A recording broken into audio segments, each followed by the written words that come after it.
Assalamualaikum warahmatullahi wabarakatuh. Perkenalkan, nama saya Dava Maulana Taya dari 11 ATPH 3. Sini saya akan membacakan naskah pidato yang bertema toleransi adalah jembatan kebersamaan.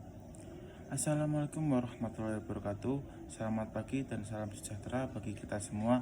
Om Swastiastu, Namo Buddhaya, salam kebajikan. Yang terhormat Bapak Ibu sekalian, yang saya hormati seluruh tamu undangan serta teman-teman yang saya cintai. Pertama-tama, marilah kita panjatkan puji syukur kehadirat Tuhan Yang Maha Esa atas rahmat dan karunia-Nya. Kita dapat berkumpul di tempat ini dalam keadaan sehat walafiat untuk membicarakan hal yang sangat berharga bagi kehidupan kita, yaitu toleransi. Hadirin sekalian, Indonesia adalah negara yang luar biasa.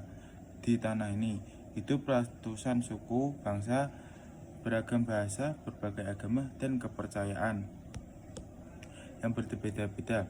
Keberagaman ini bukanlah kesalahan, bukan pula alasan untuk saling berselisih, melainkan anugerah terindah yang menjadikan kita bangsa yang kaya warna, seperti pelangi yang indah karena memiliki banyak warna.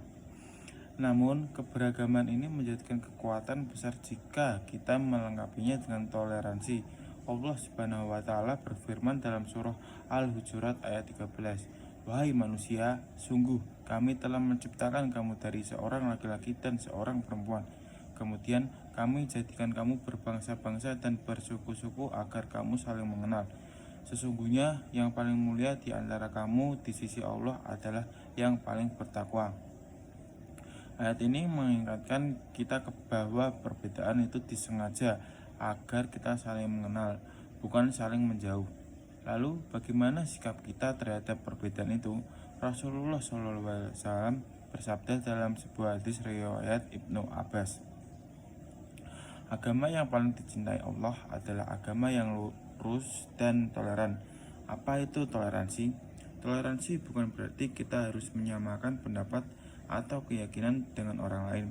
Bukan pula berarti kita harus mengalah dan membenarkan segala hal.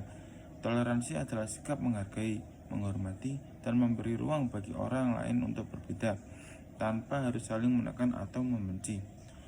Toleransi adalah ketika kita menghormati cara orang lain beribadah, meski caranya berbeda dengan kita. Toleransi adalah ketika kita mendengarkan pendapat teman yang berbeda pandangan, tanpa langsung menyebutnya salah. Toleransi adalah ketika kita membantu sesama yang sedang kesulitan, tanpa bertanya dari mana asalnya, apa agamanya, atau siapa kelompoknya. Sayangnya, belakangan ini kita masih sering melihat perselisihan yang bermula dari ketidaksabaran menerima perbedaan.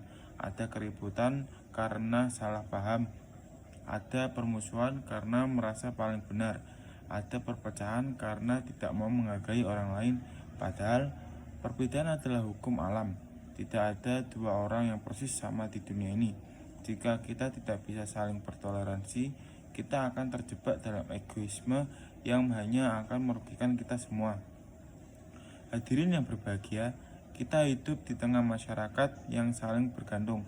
Petani menanam padi untuk kita makan, pengrajin membuat alat untuk kita gunakan, guru mendidik anak-anak kita. Tidak ada yang bisa hidup sendiri, maka persatuan adalah kebutuhan mutlak. Dan persatuan hanya bisa tumbuh subur di tanah toleransi.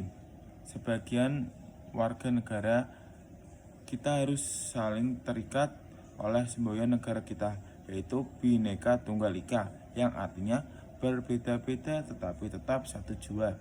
Semboyan ini bukan sekadar tulisan di lambang negara, melainkan janji yang harus kita wujudkan dalam tindakan sehari-hari. Saudara-saudara sekalian, mari kita mulai menanamkan sikap toleransi mulai dari diri sendiri. Mulailah dari hal kecil, menyapa tetangga yang berbeda latar belakang, berbicara dengan sopan kepada siapa saja, tidak menyebarkan berita yang memicu kebencian, dan tidak membeda-bedakan teman berdasarkan asal-usulnya. Mari kita jadikan toleransi sebagai jembatan yang menghubungkan kita semua, menjadikan perbedaan sebagai kekuatan, bukan jurang pemisah. Semoga kita semua bisa hidup rukun, damai, dan bahagia bersama demi membangun Indonesia yang lebih baik. Demikian pidato yang saya sampaikan. Mohon maaf apabila ada kata atau sikap yang kurang berkenan. Terima kasih atas perhatiannya. Wassalamualaikum warahmatullahi wabarakatuh.